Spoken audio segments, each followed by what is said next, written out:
forêt épaisse et un immense lac noir dont la surface semblait absorber toute la lumière du ciel. Peu de voyageurs descendaient ici, et les habitants eux-mêmes parlaient rarement aux étrangers. Ce soir-là, une seule passagère posa le pied sur le quai désert. Elle s'appelait Élise, Élise, Élise.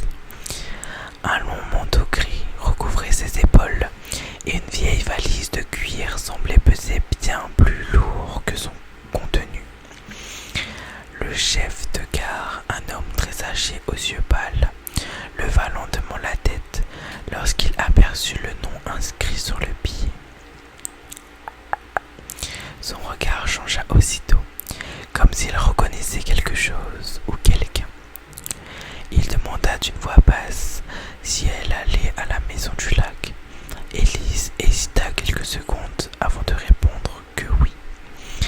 Le vieil homme détourna immédiatement les yeux et murmura qu'il valait mieux ne pas sortir après la tombée de la nuit. Puis il se tut. Le train repartit dans un grondement métallique, laissant derrière lui un silence immense. Le village n'était pas composé que de quelques maisons anciennes aux toits sombres, d'une boulangerie fermée et d'une route étroite qui descendait vers le lac. Tout semblait figé, même le vent soufflait avec lenteur. Élise marcha longtemps sous la pluie, finit jusqu'à apercevoir enfin la demeure. La maison se dressait au bord de l'eau, isolée derrière des arbres immenses dont les branches noires remuaient lentement dans l'obscurité. Ses fenêtres reflétaient à peine les éclairs lointains. Lorsque la jeune femme poussa la grille rouillée, un grincement aigu traversa le jardin silencieux. Et au même instant, quelque chose boucha derrière une fenêtre du premier étage. Une silhouette, immobile. Élise s'arrêta aussitôt.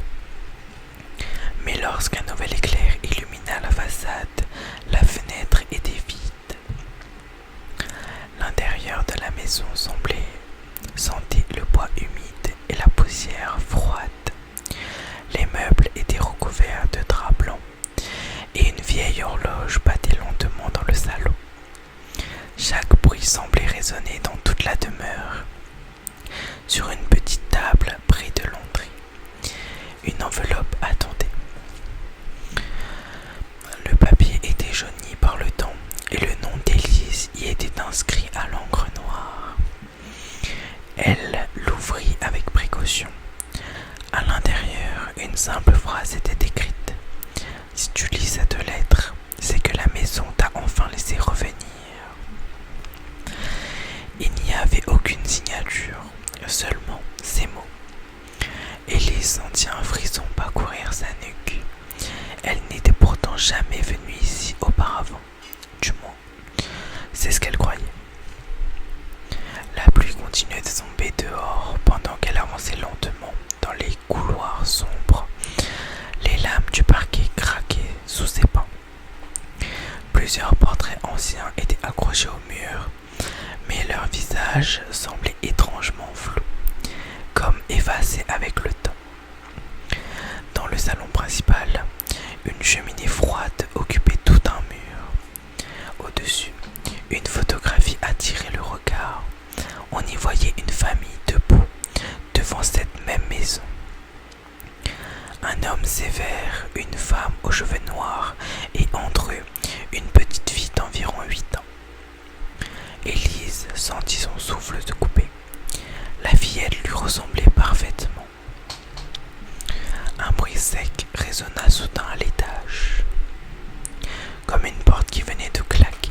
Clac, clac, clac. Le silence revint immédiatement après. Lentement, Élise leva les yeux vers l'escalier, plongé dans l'obscurité.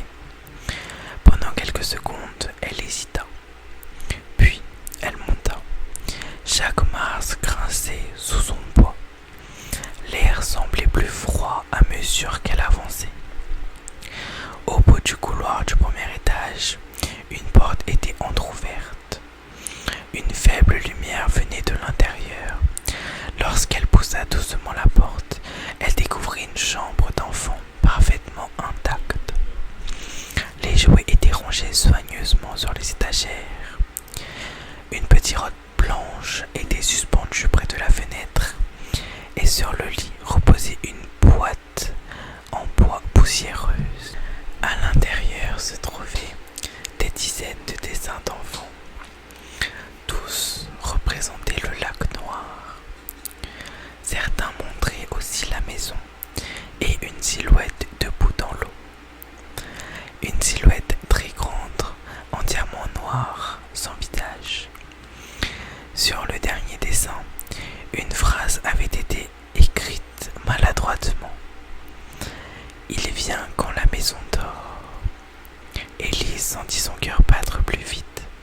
Un nouveau bruit résonna alors derrière elle. Très lentement, elle se retourna. La porte de la chambre venait de se refermer toute seule.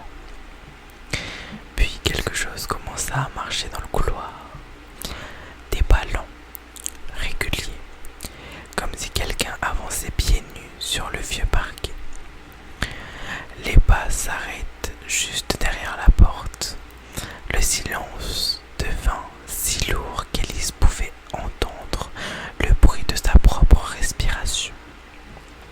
Puis, une voix murmura doucement de l'autre côté du bois. « Tu n'aurais jamais dû revenir. » La poignée commença alors à tourner lentement, très lentement. Élise recula jusqu'à la fenêtre tandis que la porte grinçait doucement. Lorsqu'elle s'ouvrit enfin, le couloir était vide. Pourtant, quelque chose semblait observer la pièce. Une présence